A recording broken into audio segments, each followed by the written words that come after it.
রোজার শেষে এলো খুশি, তুই আপনাকে আজ দিয়ে বেশ আসমানি দাবি। ও রমজানের ওই রোজার শেষে এলো খুশি।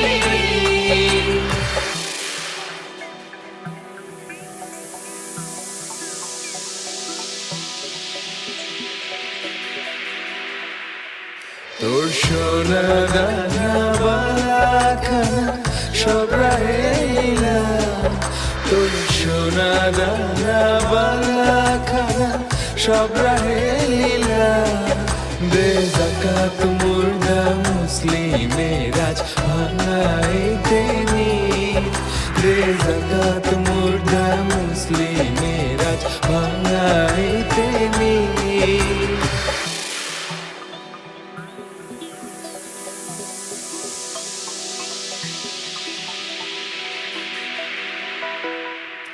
আজ পড়বি ঈদের নামাজ রে মন সেই গাহে, আজ পড়বি ঈদের নামাজ রে মন সেই গাহে।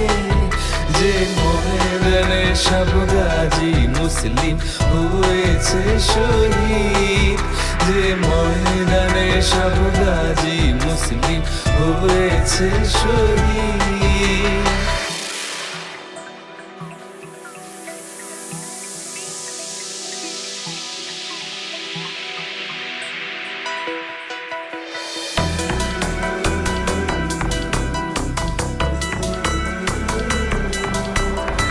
রমজানের ওই রোজার শেষে এলো খুশি, তুই আপনাকে আজ দিয়ে বেশ আসমানি দাবি।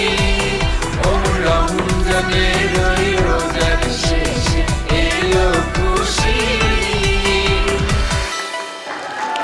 পরে না চোখের পলক, কি তোমার বাড়ির ঝলক।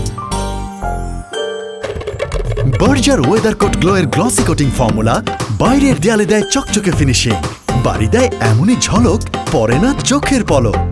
কি তোমার বাড়ির ঝলক। ঈদ মুবারক, ঈদ মুবারক, ঈদ মুবারক। আমাদের নৃত্যশিল্পীদের যেই জার্নিটা দিয়ে আমরা অনেক যুগ ধরে প্রজন্ম থেকে প্রজন্মের আনন্দকে ধরে নিয়ে আসছি, এই জার্নিটার মধ্যে দিয়ে হয়তো আমরা সবাই গিয়েছি এবং ঈদের দিন হলে সেই আনন্দটা আরও অনেক বড় হয়ে দেখা দেয়। আমার পেছনে যেসব ছবিগুলো আমরা দেখতে পাচ্ছি সেখান থেকে আমরা বলতে পারি যে এই সাদা কালো দিনের ঈদ আনন্দ হয়ে রঙিন ভেলায় চড়ে আমরা আজকে এগিয়ে যাচ্ছি প্রযুক্তির সাথে, ডিজিটাল যুগে, ভার্চুয়াল রিয়ালিটির যুগে। মাধ্যম পাল্টেছি আমরা, শুধু একটা জিনিস পাল্টায়নি, তা হলো ঈদের আনন্দ।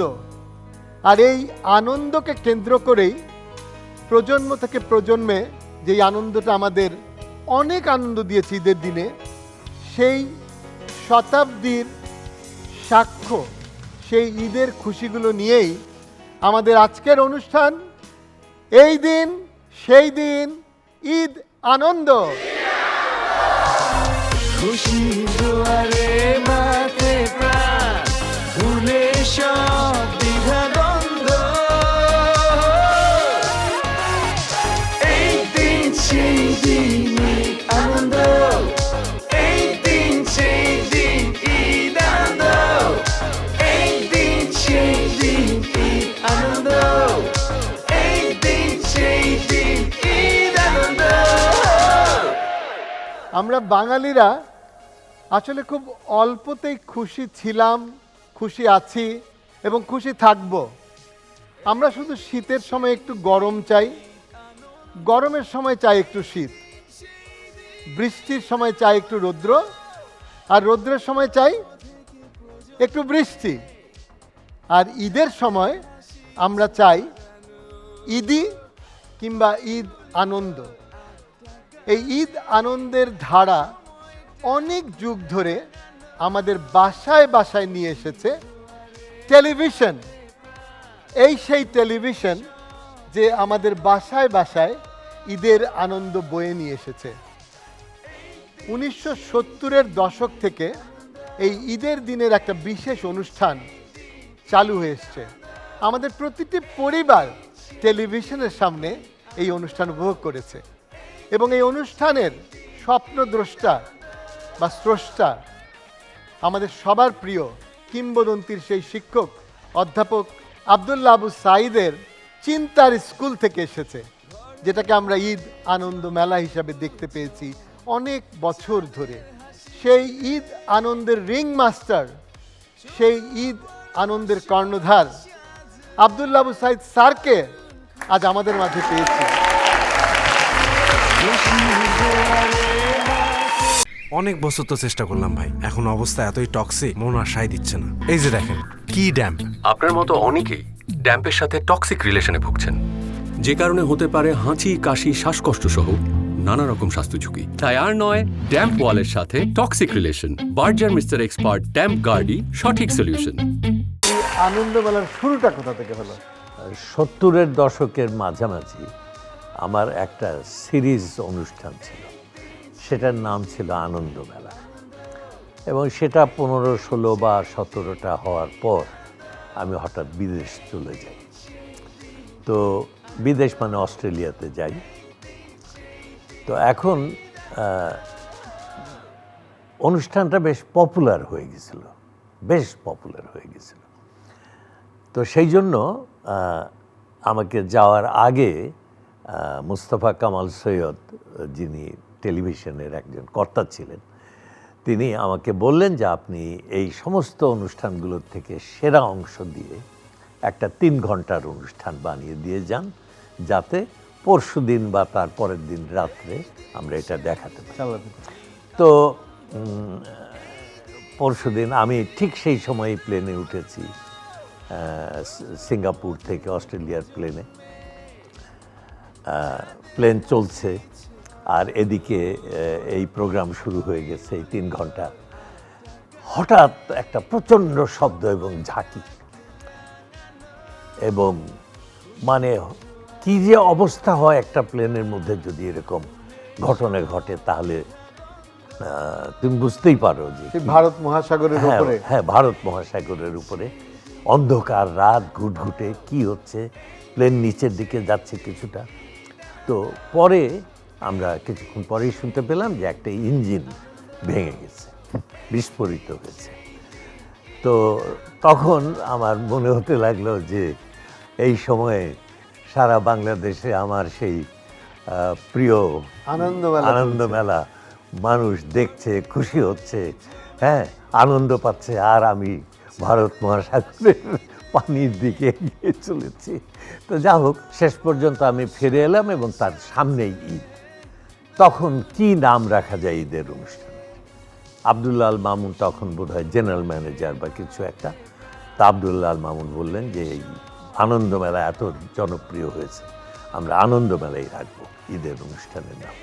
আমি অনেক বাধা টাধা দিয়েছিলাম যে ওটা একটা সিরিজ অনুষ্ঠান, ওটাকে আনা উচিত না, তবুও ওনারা বললেন যে নামটা সুন্দর আর অনুষ্ঠানটাও সুন্দর ছিল, সুতরাং স্যার সেই থেকে আমরা আনন্দমেলা এখনও দেখে যাচ্ছি। এবং আনন্দমেলার প্রতিটি আনন্দমেলার বা বিশেষ আনন্দমেলাগুলোর একটা বিশেষ অংশ হতো জাদু শিল্পী জুয়েল আইচের ম্যাজিক। আমরা এবারও এই দিন সেই দিন ঈদ আনন্দে জাদুকর জুয়েল আইচকে পেয়েছি। এই জুয়েল আইচের সাথে আপনার সম্পর্কটা গড়ে ওঠে কিভাবে? যারা প্রবীণ দর্শক, যাদের চুলটুল পেকে টেকে গেছে আমাদের মতো, হ্যাঁ, তা তোমাদের চাইতেও বেশি, হয়তো তোমাদেরও, তাদের হয়তো মনে থাকতে পারে যে সেই 70 দশকে, আজ থেকে 50 বছর আগে আমি 10 বছর একটানা টেলিভিশনে নানান রকমের অনুষ্ঠানের উপস্থাপনা করেছিলাম, এবং আমার একটা সিরিজ অনুষ্ঠান ছিল, সেই অনুষ্ঠানটার নাম ছিল চতুরঙ্গ। হ্যাঁ, এই চতুরঙ্গ অনুষ্ঠানের মাধ্যমে জুয়েল আইচ, জাদুশিল্পী জুয়েল আইচ আমার অনুষ্ঠানে প্রথম আসেন এবং সম্ভবত বৃহত্তর বা বড়ভাবে উনি জাদু নিয়ে মানুষের সামনে এসে দাঁড়াচ্ছে। স্যার জুয়েল আইচের সাথে জাদু সম্পর্কিত কোনো গল্প কি আপনার মনে পড়ছে? একদম প্রথম দিনের গল্পটাই মনে আছে। দুটো চেয়ার, আমি আর জুয়েল আইচ মুখোমুখি বসেছি। জি। জুয়েল আইচের হাতে একটা বড় সাদা 4 কোণা কাগজ। হঠাৎ জুয়েল আইচ আমাকে বললেন যে আমি কি এই কাগজটাকে ছিঁড়ে অর্ধেক করে ফেলতে পারি? আমি বললাম হ্যাঁ, এটাতে সহজ কাজ। এমন তো শক্তির প্রয়োজন নাই, আপনি অনায়াসে করতে পারেন। উনি করলেন, অর্ধেক হলো।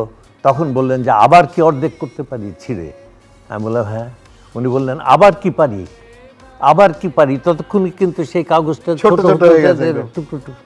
হঠাৎ তাকিয়ে দেখি যে তার হাতে কোনো সেই সব কাগজের টুকরো নেই, তার জায়গায় একটা 100 টাকার নোট।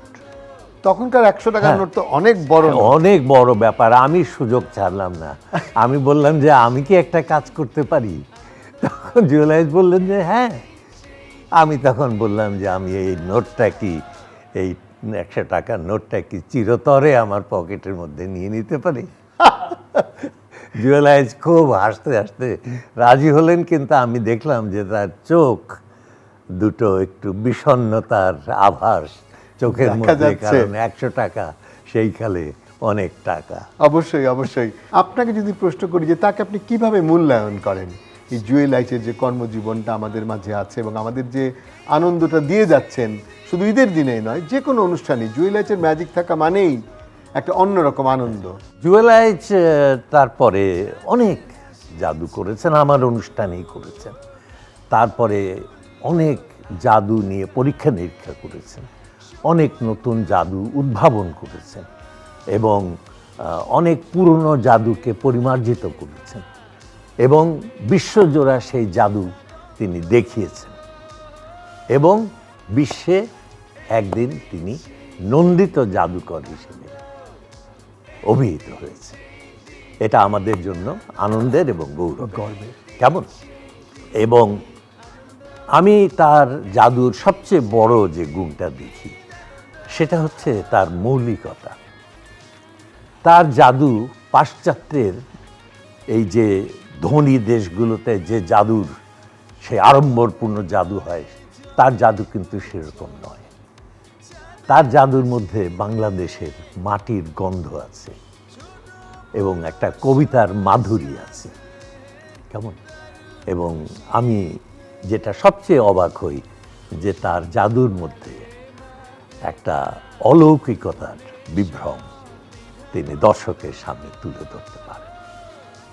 এর চাইতে বড় একটা জাদু শিল্পীর আর কিছু হতে পারে না। সুধীমণ্ডলী, আজকে আপনাদেরকে আমি যে ম্যাজিকটি দেখাবো, একটা কাচের গ্লাস এবং একটা কাচের বোতল, এই দুটো নিয়ে ম্যাজিকটা করব। আমি এই কাচের গ্লাসটাকে এই টিউব দিয়ে ঢাকবো এবং এই কাচের বোতলটাকে আমি এই টিউব দিয়ে ঢাকবো। ঢেকে যখন বলবো চেঞ্জ, সঙ্গে সঙ্গে এরা জায়গা চেঞ্জ করবে। অর্থাৎ কাচের গ্লাসের জায়গায় চলে যাবে বোতলটা আর কাচের বোতলের জায়গায় চলে আসবে গ্লাসটা। আমি গ্লাসটা ঢাকছি এই টিউব দিয়ে আর বোতলটা ঢাকছি এই টিউব। ও, আসলে আমার আগেই বলে নেওয়া উচিত ছিল, কাচের বোতলের মতো ভঙ্গুর জিনিস নিয়ে ম্যাজিক করতে গেলে একটা অতিরিক্ত বোতল থাকা উচিত। সেই জন্যে আমি একটা অতিরিক্ত বোতল রেখেছি। থাক, এটা সরিয়ে রাখি। আচ্ছা, আমরা এই দুটো নিয়েই করি। ওকে, চেঞ্জ। পরে না চোখের পলক, কি তোমার বাড়ির ঝলক। বার্জার ওয়েদার কোট গ্লো এর গ্লসি কোটিং ফর্মুলা বাইরের দেয়ালে দেয় চকচকে ফিনিশিং, বাড়ি দেয় এমনই ঝলক, পরে না চোখের পলক। কি তোমার বাড়ির ঝলক।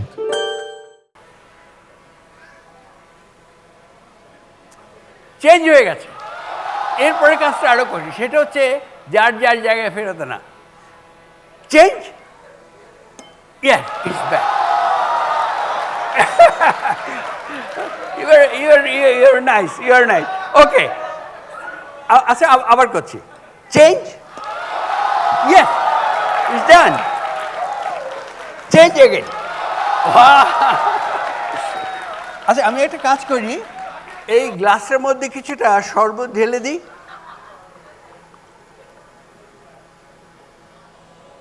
ঈদের দিনে আমরা শরবত খেতে খুব পছন্দ করি। ওকে, এই টিউবটা দিয়ে আমি এই বোতলটা ঢেকে দিলাম, আর এই টিউব দিয়ে গ্লাসটা ঢেকে, ও আরও বোতল, এই টিউব দিয়ে এবার আমি গ্লাসটা ঢেকে দিচ্ছি। চেঞ্জ। ওয়া, শরবত সহ গ্লাস এখানে চলে এসছে, কি আশ্চর্য, কি আশ্চর্য। ওকে, আচ্ছা দেখি আবার হয় নাকি। চেঞ্জ। হ্যাঁ, চলে। এটা সম্ভব যদি আপনার কাছে থাকে একটা অতিরিক্ত বোতল। এই যে আমি ঢালছি এবং গলগল করে জগটা ভরে গেল। জগ ভরা দেখতে কিন্তু খুব ভালো লাগে, তাই না? আচ্ছা, এটা যে দুটো টিউব দিয়ে করতে হবে এমন কোনো কথা নেই, একটা টিউব দিয়েও করা যাবে। তখন কি হবে, গ্লাসটা হয়ে যাবে বোতল, আর বোতলটা হয়ে যাবে গ্লাস, গ্লাসটা হয়ে যাবে বোতল, আর বোতলটা হয়ে যাবে গ্লাস। যদি কিনা একটা অতিরিক্ত বোতল থাকে। আচ্ছা, আমি আবার ঢালছি এবং দেখুন জগটা গল গল করে ভর্তি হয়ে গেল। ওকে, এবার দেখুন আরো বোতল, বেশি বোতল, অনেক বোতল। দর্শক মণ্ডলী, এই সুন্দর গোলাপটা নিয়ে এখন যে জাদুটি করব তার আই লাভ ইউ। এই দিন সেই দিন ঈদ আনন্দ অনুষ্ঠানে আমরা এখন শুনব ফেরদৌস ওয়াহিদের কণ্ঠে একটি গান। তার আগে আমরা যেহেতু স্টুডিওতে পেয়েছি অধ্যাপক আব্দুল্লাহ আবু সাইদ স্যারকে প্রশ্ন রাখতে চাই। স্যার, ফেরদৌস ওয়াহিদ তো আপনার ছাত্র ছিল, তার সম্পর্কে কি আমাদের দর্শকদের জন্য কিছু শেয়ার করবেন? হ্যাঁ, ছাত্ররা শিক্ষক সম্পর্কে অনেক কথা বলে। আজকাল দিন পাল্টে গেছে, তো এখন শিক্ষকদেরই ছাত্রদের বলতে হচ্ছে। তো যা হোক, এটা 70-এর দশকের মাঝামাঝি সময়। সেই সময় আমার একটা সিরিজ অনুষ্ঠান চলছিল, সেটার নাম সপ্তবর্ণা। সপ্তবর্ণা তোমার হয়তো মনে আছে যে আমাদের মনে আছে। ঠিক সেই সময় আমাদের দেশে প্রথম পপ সঙ্গীত আশি করছে, কেমন, এবং আজম খান তার ওরে সালেকা ওরে মালেকা ওরে ফুল ওই পানি গান দিয়ে আশ্চর্যভাবে দর্শকদের মোহিত করে ফেলছে। আমি বুঝতে পারছি না যে এই সুর দিয়ে, এই কথা দিয়ে কি করে দর্শকরা এইভাবে মোহগ্রস্ত হয়ে যাচ্ছে এই গানের প্রতি, যেন নেশা ধরে গেছে। সমস্ত তরুণ তখন এই গান গাচ্ছে। তো এরপরে দেখা গেল যে কিছুদিনের মধ্যেই শুধু আজম খান নয়, তার সঙ্গে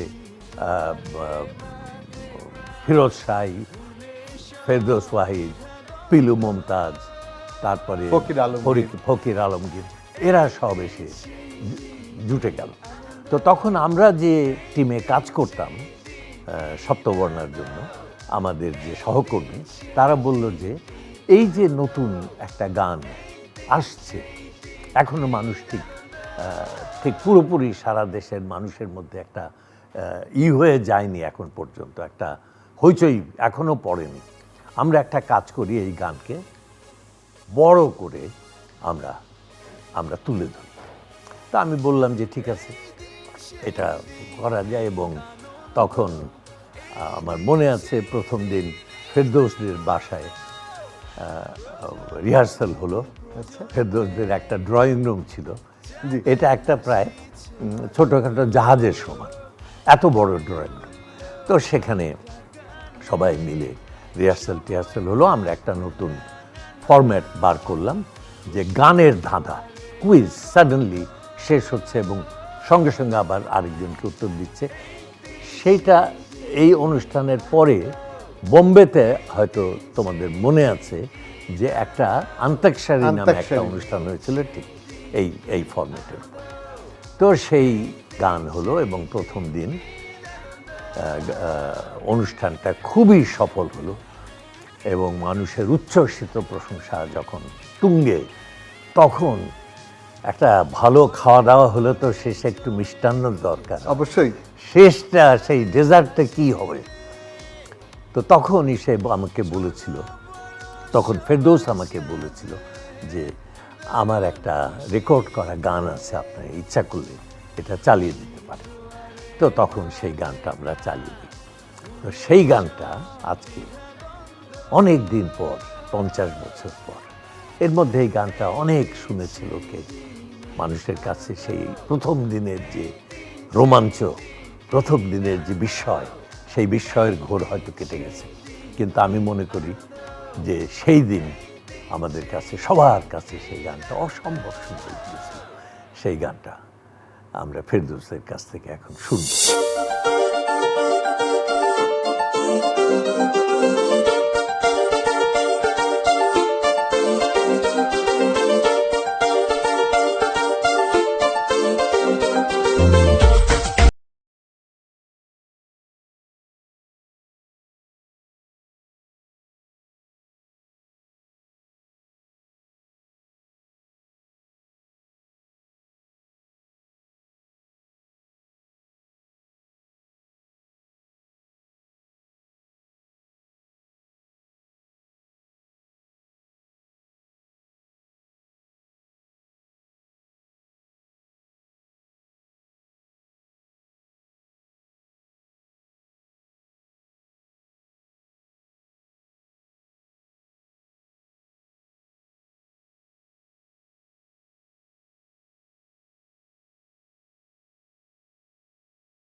বিশেষ করে এই দুটো অনুষ্ঠান দেখবার জন্য একটু বাড়তি আগ্রহ ছিল।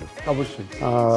এখন অনেক অনেক টেলিভিশনের দর্শক মনে করতে পারবেন ঈদের নাটক অধিকাংশ করতেন হচ্ছে আমজাদ হোসেন, আর অদ্ভুত নাটকগুলো অত্যন্ত বিনোদনে পূর্ণ থাকতো। আর আনন্দমেলা সবাই চেষ্টা করতো তার যদি সুযোগ হয় তার বেস্টটা দেওয়ার জন্য, যে যখনই করেছে। এটার কারণ হচ্ছে যে দর্শক ক্ষমাশীল ছিলেন না।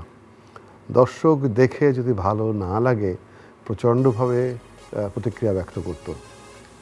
আমি বেশ কয়েকটা আনন্দমেলা করেছি এবং ওই ধারাবাহিকতায় সবসময় চেষ্টা করতে হয়েছে প্রবাল নতুন কী উপস্থাপন করা যেতে পারে। এর কারণটা হচ্ছে এই যে বিশ্বাস ওটাই ছিল যে একটা অনুষ্ঠানকে খারাপ বলতে না পারার প্রধান শক্তি হচ্ছে আলাদা কিছু করা হয়েছে, নতুন কিছু করার নতুন চেষ্টা কিছু হয়েছে। করা হয়েছে। তো সুতরাং ভালো মন্দ সেটা পরের ব্যাপারে, এই যে নতুন কিছু করার চেষ্টাটা অ্যাপ্রিসিয়েট করবে সেই আশায় নতুন কিছু করা হয়েছে। আমার মনে পড়ছে এই মুহূর্তে দু একটা, তার মধ্যে প্রধান যেটা এখনো পর্যন্ত দর্শক খুব বেশি মনে রেখেছেন, তখন টেলিভিশনে জনপ্রিয় সিরিজ ছিল ইনক্রেডিবল হাল্ক। ইনক্রেডিবল হাল্ক আমরাও দেখে দেখে বড় হয়েছি। হ্যাঁ। তো তখন কিন্তু টেকনিক্যালি টেলিভিশন এত এখন যেমন অনেক কিছু হয়েছে এটা সম্ভব ছিল না। চিন্তা করেছিলাম যে হাল্কের সঙ্গে রবিউল, রবিউল সেই কালীন যে আমাদের কৌতুক অভিনেতা ছিলেন, কথোপকথন হবে। একজন এরকম রুগ্ন একজন অভিনেতা, আরেকজন হচ্ছে হাল্ক এরকম শক্তিশালী একজন অভিনেতা। এরা দুজন একটা ঠাট্টার ছলে কিছু কথা হবে এবং সেটা দর্শক উপভোগ করবেন। কেউ তখন ভাবতেও পারেনি যেটা কীভাবে সম্ভব হবে, কিন্তু হয়েছিল। এবং সেটা হওয়ার কারণটা হচ্ছে যে টেলিভিশন যারা চালাতেন, টেলিভিশনের অনুষ্ঠান যারা বানাতেন, তারা দর্শককে এতটা রেসপেক্ট করতেন যে তাদেরও একটা ইচ্ছা ছিল যেমন কিছু করা হোক দর্শক যেন অতিশয় তুষ্ট হয়। এবং হ্যাঁ, ওটা খুবই তুষ্ট হয়েছিল সে সময় দর্শক। আরও একটা জিনিস বলি, একবার এক আনন্দমেলায় করা হয়েছিল, যখন আমরা মিউজিক ভিডিও এগুলো খুব শুনি, তখন কিন্তু মিউজিক ভিডিওর চল শুরু হয়নি। মনে হয়েছিল যে আনন্দমেলায় গানই তো শোনানো হবে, সেই গানটা নতুনভাবে উপস্থাপিত কীভাবে করা যায়। ফেরদৌস ওয়াহিদের এমন একটা মা দেনা, এই গানটি উপস্থাপনার জন্য আমরা মিউজিক ভিডিওর ঢংটা ব্যবহার করেছিলাম। এখন যে মিউজিক ভিডিওর ঢংটা আছে, যে শিল্পী শুধু গান গাইবেন না, তার ভিজুয়ালগুলোও দেখানো হবে। তো এরকম অজস্র বিষয় ছিল, সবগুলোর চেষ্টাই ছিল হচ্ছে আলাদা কিছু করে দেখা। আসলে যেটা আপনি বললেন যে এই যে রবিউলের সাথে ইনক্রেডিবল হাল্কের যে একটা কথোপকথন বা যুদ্ধ, এটা কিন্তু পরবর্তী পর্যায়ে এসে আমাদের জেনারেশন যখন আমরা আনন্দমেলা করেছি, আমরা কিন্তু এই আইডিয়াটাকে তখনও ব্যবহার করেছি। তখন আমরা আবার রবিউলের সাথে ব্রুসলির, তখন আবার খুব কুংফু বক্সিং খুব জনপ্রিয় হয়ে গেল। আমরা তখন ব্রুসলিকে নিয়ে আসলাম আপনার সেই ক্রোমাকি এফেক্টে রবিউলের সাথে যুদ্ধ করবার জন্য। এটা কিন্তু চলছিল। সঙ্গীতের ক্ষেত্রে যে আপনি যে বললেন যে তখন এরকম সঙ্গীতের মিউজিক ভিডিও চালু হয়ে গেল, এবং আপনি আরও বলছিলেন যে আপনার অনুষ্ঠানে একটা জনপ্রিয় শিল্পগোষ্ঠী প্রথম এই অনুষ্ঠানের মাঝে আত্মপ্রকাশ করে, সোলস। হ্যাঁ, তার আগে আরেকটা বিষয় একটু বলে নিতে চাই। বলছে এই কারণে যে তখন চেষ্টাটা কী ধরনের ছিল সেটা বোঝানোর জন্য। যেমন আনন্দমেলা অভিনব কী করা যায় সেই চেষ্টাটা কিন্তু সবসময় ছিল। শুধু বিনোদন মানে একটা গান, একটা নাটকের বিচিত্র অনুষ্ঠান নয়, উপস্থাপনার দিক দিয়ে নতুনত্ব কীভাবে আনা সম্ভব হয়। যেমন একবার আমি একটা আনন্দমেলা করেছিলাম যেটার শুরু হয়েছিল 5 বার। শুরুই 5 বার, মানে আমরা অনুষ্ঠানটা এগিয়ে নিয়ে যাচ্ছি এবং বলছি যে না আমরা অনুষ্ঠানটা এইভাবে যদি শুরু করি তাহলে কেমন হয়। আবার কিছু অংশ এগোচ্ছে, তখন আবার বলা হচ্ছে যে না, যদি মাথায় এলো এভাবে যদি শুরু করা যায় তাহলে কি হতে পারে। তার মানে দর্শক যারা দেখছেন তারা দুটি শুরুর পরে মনে করছেন আরও কিছু একটা হবে, এবং ওই যে একটা আগ্রহ, সেই আগ্রহ একটা অনুষ্ঠানকে টেনে নিয়ে যাচ্ছে। মানে দর্শকরা পুরো ইনভলভ হয়ে গেলেন অনুষ্ঠান। একই সঙ্গে সে সময় একটা উল্লেখযোগ্য ঘটনা ঘটেছিল যে চিটাগাংয়ে সোলস এই ব্যান্ড প্রচণ্ড পপুলার হয়ে গেছে সারা বাংলাদেশে। আমাদের এখন ভাবলে খুবই অবাক লাগে যে তখন কিন্তু রেডিও একটা, টেলিভিশনে সোলস তখনও আসেনি, কিন্তু সারা বাংলাদেশের মানুষ তাদের গান শুনে। আমরা সোলসকে টেলিভিশনের পর্দায় এনেছিলাম একটা নতুন বিষয় উপস্থাপনা করার জন্যে, সোলস। আজকে এই অনুষ্ঠানে সেই ধারাবাহিকতায় নকিব খানকে আমরা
সেটা চিন্তা না করে দেশকে কি দেবার আছে সেটা চিন্তা করা প্রতিটি আনন্দের অনুষ্ঠানের একটা বিশেষ অংশ ছিল, যা আজও আমরা শুনলাম রেনেসার কণ্ঠে। রেনেসা আগামী বছর করছে তাদের 50 বছর পূর্তি। তাদের এই দেশাত্মবোধক গান আমাদের আজকের অনুষ্ঠানের অংশকে অনেকভাবে প্রজ্বলিত করলো। আমরা রেনেসাকে ধন্যবাদ, রেনেসাকে এরকম একটা সুন্দর গান উপহার দেওয়ার জন্য আমরা অনেক কৃতজ্ঞ। আমাদের দেশ 50 বছরের বেশি সময় পেরিয়ে আসছে। এখন আমাদের চিন্তা করার সময় দেশকে আমরা কি দিতে পারি, দেশ আমাদের জন্য কি করতে পারে সেটা দ্বিতীয়।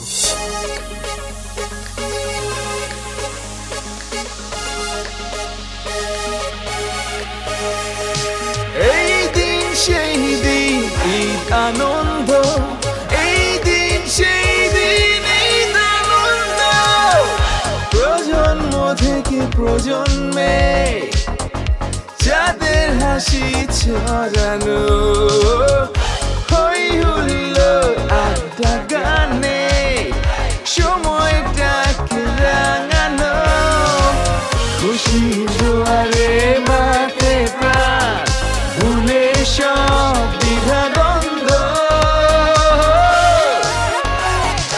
এই দিন সেই দিন ঈদ আনন্দ, এই দিন সেই দিন ঈদ আনন্দ, এই দিন সেই দিন ঈদ আনন্দ, এই দিন সেই দিন ঈদ আনন্দ।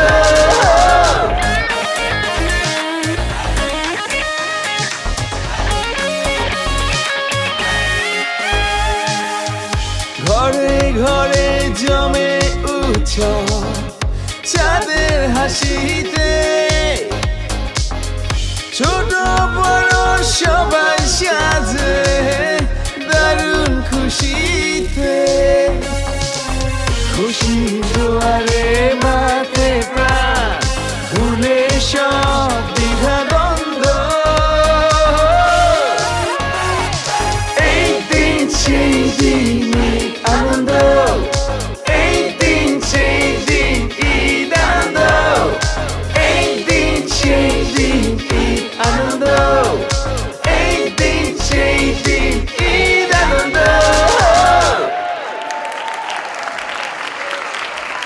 স্বাধীনতার পর 50 বছরের বেশি সময় পার করেছি। 2 শতাব্দীর ভেতর দিয়ে আমরা আসছি। টেলিফোনের ট্রাঙ্ক কল থেকে আজ ভিডিও কলে তাৎক্ষণিক সর্বত্র আমাদের সামনে। ভিডিও লাইব্রেরি থেকে আমরা এসেছি আই স্ক্রিনের মতো ওটিটি প্ল্যাটফর্মে। ভিনাইল রেকর্ড থেকে পেয়েছি আমরা অনলাইন মিউজিক। আর হাতে লেখা চিঠি সেটা তো খুবই দুর্লভ হয়ে গেছে। আমরা এখন হোয়াটসঅ্যাপ বা ইমেলেই সব কাজ করতে পারি। একসময় স্টেডিয়ামে যেতাম খেলা দেখতে, সত্যিকার অর্থে সেই স্টেডিয়ামের খেলাও রেডিও সম্প্রচার হয়ে এখন স্যাটেলাইটের মাধ্যমে সারা পৃথিবীর খেলা এসে জমা হয়েছে আমাদের বাড়িতে, আমাদের টেলিভিশনে। আর আগে যে আমরা কাজ করতাম কম্পিউটারে, সেই ডিসকেট, ডস অপারেটিং সিস্টেম কিংবা মেইন ফ্রেম, অনেক গিগাবাইট মেগাবাইট এখন আমার হাতের মুঠোয় এই টেলিফোনে। হ্যালো হ্যালো, কে বলছিলেন? জি, আমার নাম ফরাদুর রেজা। আপনার কতই হইয়া যায়, হ্যাঁ? সত্যিকার অর্থে আমরা যারা শিল্পী, দর্শকরা আনন্দ দিয়া, তারা কত তো কোনটা হইয়া না। উপস্থাপকে কিতা করবো, কুস্তা করতে পারতো না। অনুকা দাওয়াতও পাইলাম না।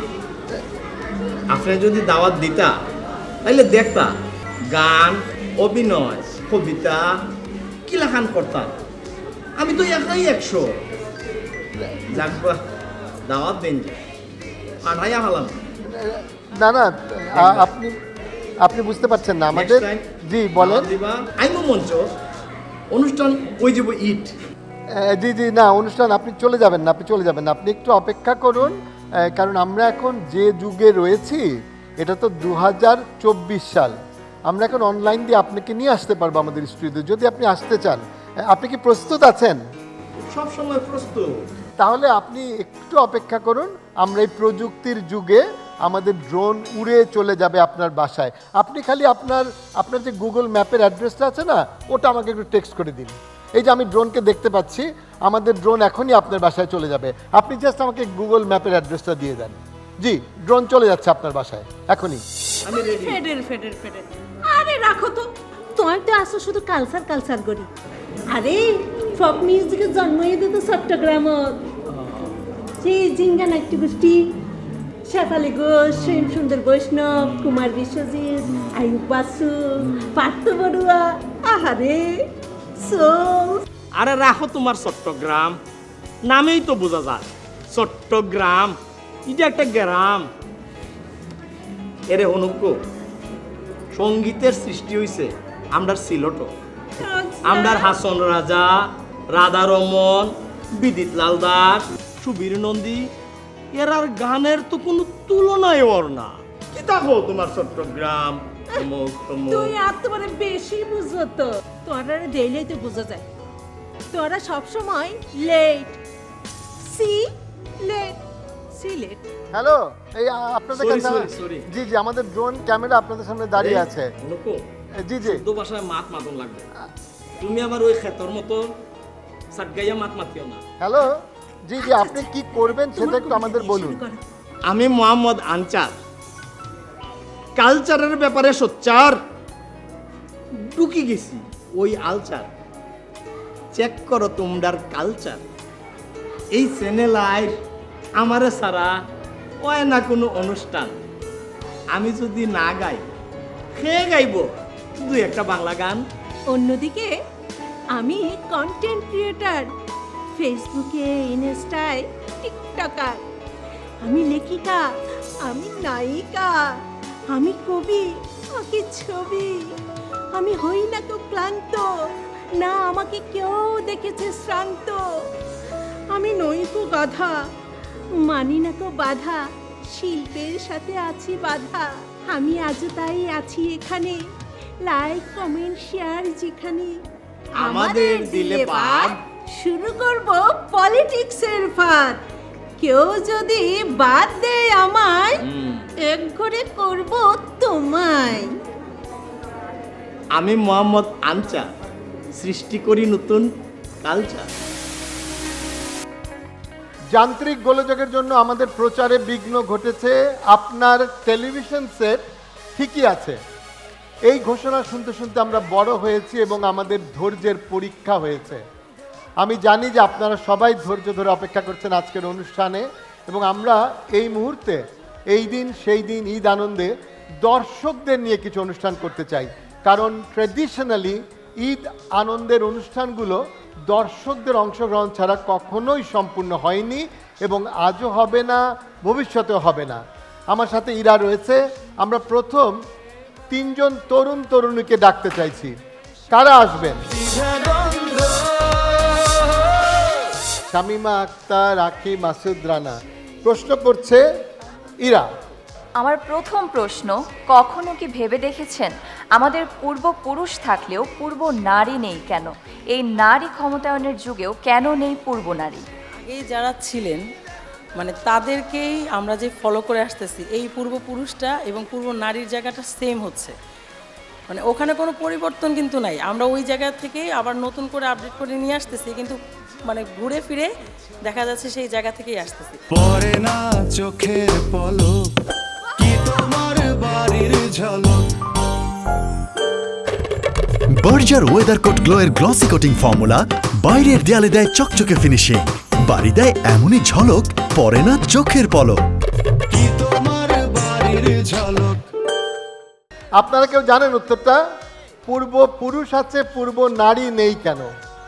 কারণ সকল নারী অপূর্ব।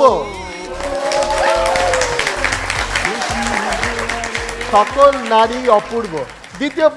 দ্বিতীয় প্রশ্নটি হলো, লাখপতি আছে প্রচুর, লাখো পত্নী নেই কেন? স্বামী লাখপতি হইলে নারীরা এমনি লাখপতি হয়ে যায়। আমার মনে হয় আকিয়ার উত্তরটা কাছের হয়েছে, কারণ কোটিপতির সকল টাকাই কিন্তু কোটি পত্নীর আওতায় থাকে। আকিয়াকে আমরা একটা পুরস্কার দিতে পারি তাহলে?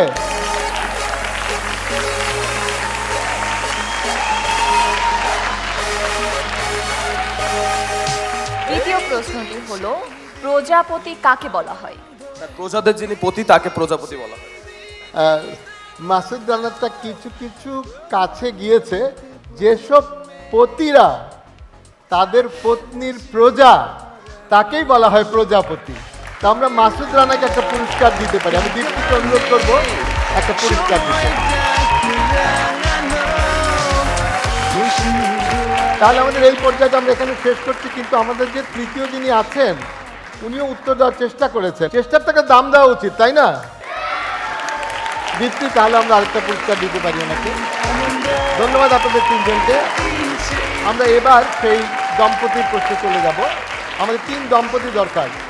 প্রথম আপনাদের বেলুনগুলো ওপরে তোলেন, ওপরে তুলবেন সব বেলুনগুলো। বেলুনটা ফোটাতে হবে এবং যার বেলুনে আমাদের চিরকুটটা আছে সাবধানে ফোটাবেন যাতে চিরকুটটা অন্যের কোলে না চলে যায়। চিরকুটটা ফোটাবেন এবং ফোটাবার সাথে সাথে যে চিরকুটটা পাবে তিনি আসবেন মঞ্চে। এটা হচ্ছে প্রথম দম্পতি। আমরা কি বেলুন ফুটানোর জন্য প্রস্তুত?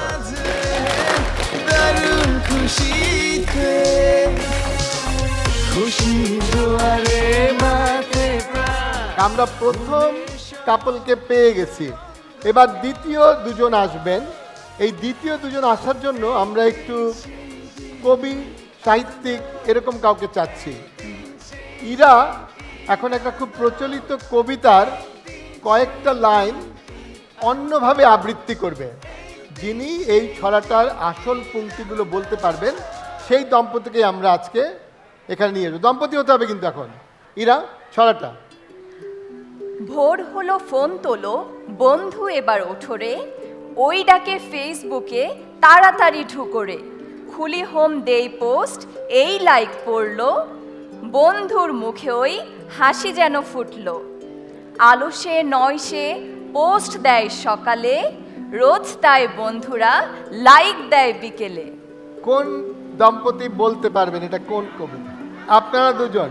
ভোর হলো দোর খোলো খুকুমণি ওঠরে, ওই ডাকে জই শাখে ফুল খুকি ছোটরে, খুলি হাল তুলি পাল ওই তরি চললো, এইবার এইবার খুকু চোখ খুললো, আলসে নয় সে ওঠে রোজ সকালে, রোস্তাই চাঁদা ভাই টিপ দেয় কপালে।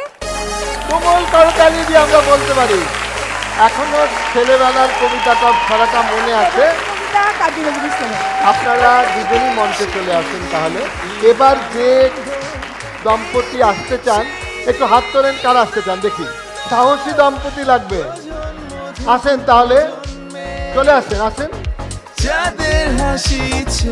আমি সাহসী দম্পতি এই জন্য বলছি যে তাদের দুজন থেকে একজন দম্পতি বাদ হয়ে যাবেন, কিন্তু একটা সাহসী খেলার সাথে সাথে। ইরা এক সময় অনেক এক্সপার্টিস পেয়েছিল সার্কাসে কাজ করে। ও এখন অন্য বিষয়ে পড়াশোনা করছে, উপস্থাপনা করছে। এবং সার্কাসে ওর দায়িত্বটা ছিল কেউ সোজা হয়ে সামনে দাঁড়ালে ও তাকে ছুরি মারতে পারে, কিন্তু সেই ছুরিটা পাশে দিয়ে চলে যায়, তার মুখে লাগে না। আজকে এই 2 দম্পতিকে আমরা একটু সাহসের পরীক্ষায় ফেলতে চাই। ইরা অনেকদিন প্র্যাকটিস করেনি, ওর একটু জং পড়ে গেছে, কিন্তু ও তাও চেষ্টা করবে যত রস করে সম্ভব।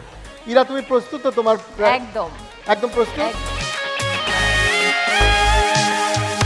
ঘরে ঘরে জমে উৎসব চাঁদের হাসি। আমি ঠিক বেলুনটাকে তাক করে মারবো। দুরকম হতে পারে। এক, বেলুনটাকে ফুটিয়ে চাকুটা চলে যেতে পারে, আর আরেক রকম কি হতে পারে আপনারা তো বুঝতেই পারছেন। আপনি কি বললেন? না মারা, আজকে শুক্রবারে জুম্মা আছে, মারা গেলে একেবারে বেচতে। আপনি প্রস্তুত? দর্শকরা আপনারা সবাইকে একটু চুপ থাকতে হবে, একদম পিন ড্রপ সাইলেন্স। কারণ ইরা যদি কনসেন্ট্রেট না করে এই ছুরি অন্যদিকে চলে যেতে পারে। তোকে একটু মনোযোগ দিতে দেন। হ্যাঁ, তাহলে ইরা তুমি রেডি?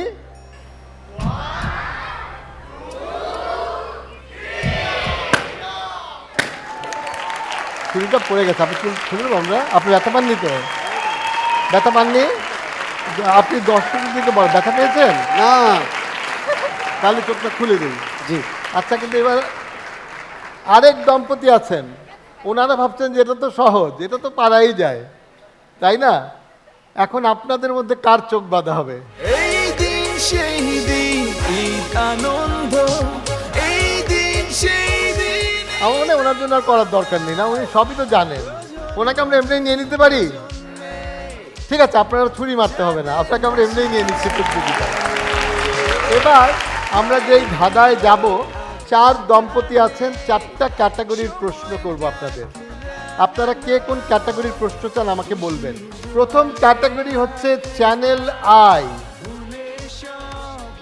দ্বিতীয় ক্যাটাগরি হচ্ছে হৃদয়ে মাটি ও মানুষ, তৃতীয় ক্যাটাগরি হচ্ছে প্রকৃতি ও জীবন, এবং চতুর্থ ক্যাটাগরি হচ্ছে মনোহর ইফতারি। আপনারা যে যেটা থেকে প্রশ্ন চান বলবেন। আপনাদের প্রথম জিজ্ঞেস করছি, কোন ক্যাটাগরি থেকে আপনি প্রশ্ন চান? জীবন। প্রকৃতি ও জীবনের ওনারা প্রশ্ন শুনতে চাচ্ছেন।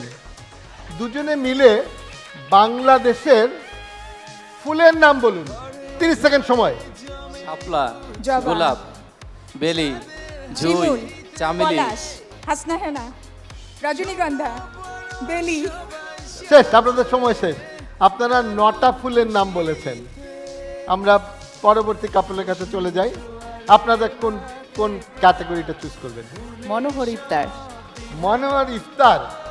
আমার প্রশ্নটি হচ্ছে, রমজান মাসে ইফতারে আমরা যে খাবারগুলো খাই 10টি আমাদের দেশি ইফতারির আইটেম বলতে হবে। 30 সেকেন্ড সময়, শুরু। পেঁয়াজু, বেগুনি, ছোলা, ডাবলি, আলুর চপ, হালিম, শরবত, ফল। আপনাদের সময় শেষ। 7টা, ওনারা কিন্তু এগিয়ে আছেন 9টা বলে। আপনাদের জন্য এখন আছে চ্যানেল আই এবং হৃদয়ে মাটি ও মানুষ। হৃদয়ে মাটি ও মানুষ বলতে চান? আপনার জন্য প্রশ্ন হলো, বাংলাদেশের 10টি ফলের নাম বলতে হবে।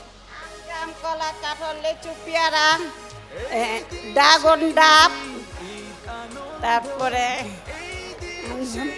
কলা, লিচু, পেঁপে, আঙ্গুর, আপেল, আনারস। আপনার সময় শেষ। উনি 14টা ফলের নাম বলেছেন। অনেক ধন্যবাদ। মাইক্রোফোনটা তাহলে ওনাদের দিন। আপনাদের জন্য রইল বাকি তাহলে চ্যানেল আই। এখন চ্যানেল আইয়ের উপরে প্রশ্নটা আমি করছি। 30 সেকেন্ডে আমাদের চ্যানেল আই থেকে প্রচারিত অনুষ্ঠানের নাম বলুন। বাকি মানুষ, প্রকৃতি ও জীবন, ইফতারের মনোহর ইফতারি, মনোহর ইফতারি, channel I Telefilm, channel I magazine অনুষ্ঠান, তৃতীয় মাত্রা, চ্যানেল আই বিশেষ খবর, সেরা কণ্ঠ, চ্যানেল আই। আপনাদের সময় শেষ। আপনারা মাত্র 7টা প্রোগ্রামের নাম বলতে পেরেছেন। তাহলে আপনারা বিজয়ী, সামনে চলে আসেন।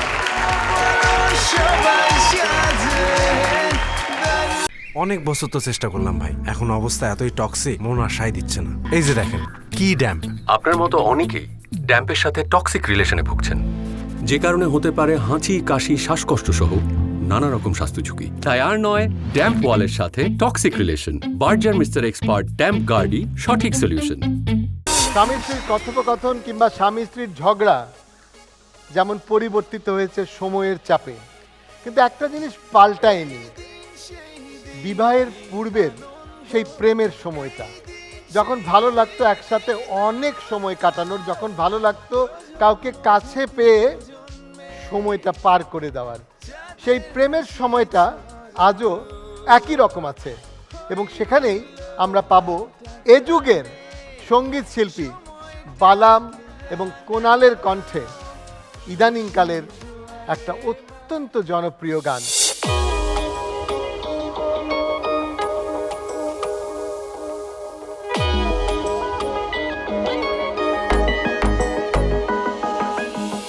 যত কথা রাখা ছিল এই বুকে জমা, যত কথা রাখা ছিল এই বুকে জমা, তোমাকে জানিয়ে দিলাম ও প্রিয়তমা, তোমাকে জানিয়ে দিলাম ও প্রিয়তমা।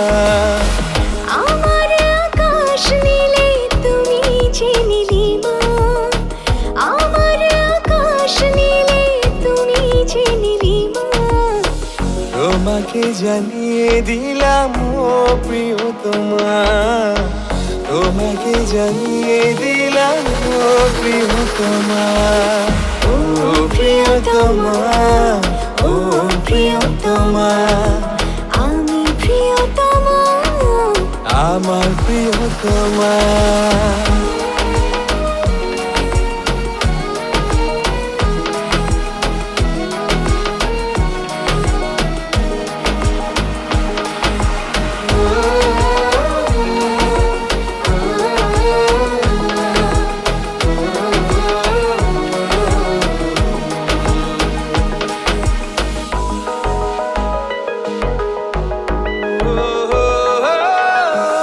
যতনে তোমাকে রেখে এই মনে লুকিয়ে, ভালোবেসে ভেসে যাব সব পথ পেরিয়ে। যতনে তোমাকে রেখে এই মনে লুকিয়ে, ভালোবেসে ভেসে যাব সব পথ পেরিয়ে।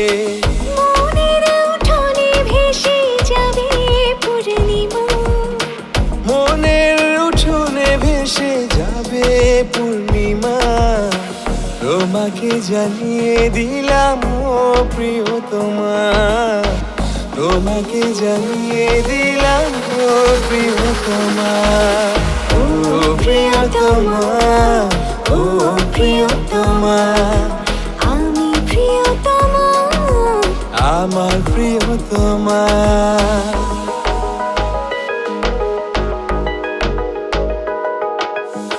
চিরদিন পাশে থেকো সুখে দুঃখে জড়িয়ে, অভিমানে আবদারে মায়া দিও ছড়িয়ে। চিরদিন পাশে থেকো সুখে দুঃখে জড়িয়ে, অভিমানে আবদারে মায়া দিও ছড়িয়ে। তুমি তুমি তুমি শুধু তোমারই উপমা, তুমি তুমি তুমি শুধু তোমারই উপমা, তোমাকে জানিয়ে দিলাম ও প্রিয়তমা, তোমাকে জানিয়ে দিলাম ও প্রিয়তমা। যত কথা রাখা ছিল এই বুকে জমা, যত কথা রাখা ছিল এই বুকে জমা, তোমাকে জানিয়ে দিলাম ও প্রিয়তমা, তোমাকে জানিয়ে দিলাম ও প্রিয়তমা, ও প্রিয়তমা, ও প্রিয়তমা, আমি প্রিয়তমা, আমার প্রিয়তমা, ও প্রিয়তমা, ও প্রিয়তমা, আমি প্রিয়তমা, আমার প্রিয়তমা, ও প্রিয়তমা, ও প্রিয়তমা, আমি প্রিয়তমা, আমার প্রিয়তমা। একটা সময় ছিল যখন উইন্ডোজ বলতে আমরা বুঝতাম আমাদের বাড়ির জানালা, অ্যাপ্লিকেশন বলতে বুঝতাম চাকরি বা ভর্তির আবেদনপত্র, কিবোর্ড ছিল পিয়ানোর মতো একটা বাদ্যযন্ত্র, আর মাউস ছিল সত্যিকার অর্থেই ইঁদুর। যখন আমরা দেখলাম যে অ্যাপেল বা ব্ল্যাকবেরি আর কোনো ফল নয়, অনেক কিছু পরিবর্তিত হয়েছে, পরিবর্তিত হয়েছি আমরা। আবারও বলছি, শুধু পরিবর্তিত হয়নি আমাদের ঈদের আনন্দের দিনগুলো, আমরা পেয়েছি চ্যানেল আইয়ের মতো টেলিভিশন স্টেশন, আমরা পেয়েছি আইস্ক্রিনের মতো ওটিটি প্ল্যাটফর্ম আমাদের আনন্দ দেবার জন্য। আমি সবাইকে অনুরোধ করব যে আসুন আমরা আমাদের এই জাদুর বাক্স, যেটাকে আজও আমরা টেলিভিশন বলি, তাকেই আবারও বরণ করে নেই আমাদের ঈদ আনন্দের অংশ হিসেবে। আমি আশা করব আপনারা সবাই আমাদের এই দিন সেই দিন ঈদ আনন্দ নিয়ে ঘরে অনেক মজা করবেন এবং করছেন। আমরা আশা করব আপনারা আমাদের যারা আগে এসেছিলেন এই ঈদ আনন্দ নিয়ে, আমরা দেখেছি আব্দুল্লাহ আবু সাইদ স্যার, ফজলে লোহানি, আনিসুল হক, আফজাল হোসেন, হানিফ সংকেত, আমার সাথে করেছে কুমকুম, এবং আমরা আরও অনেক উপস্থাপককে পেয়েছি যারা অনেকেই এখন টেলিভিশন প্রোগ্রাম করছেন না কিংবা আমাদের মাঝে নেই। আসুন আমরা তাদের স্মরণ করেই আজকের এই অনুষ্ঠান তাদের নামে উৎসর্গ করে দেই, যারা আজকে আমাদের এই পথে নিয়ে এসছেন এবং ঈদের আনন্দ যে আমাদের একটা পারিবারিক সময়, এই সময়টা ধার্য করে দিয়েছেন। সবাইকে আবারও ঈদ মোবারক জানিয়ে শেষ করছি আমাদের এই দিন সেই দিন ঈদ আনন্দ।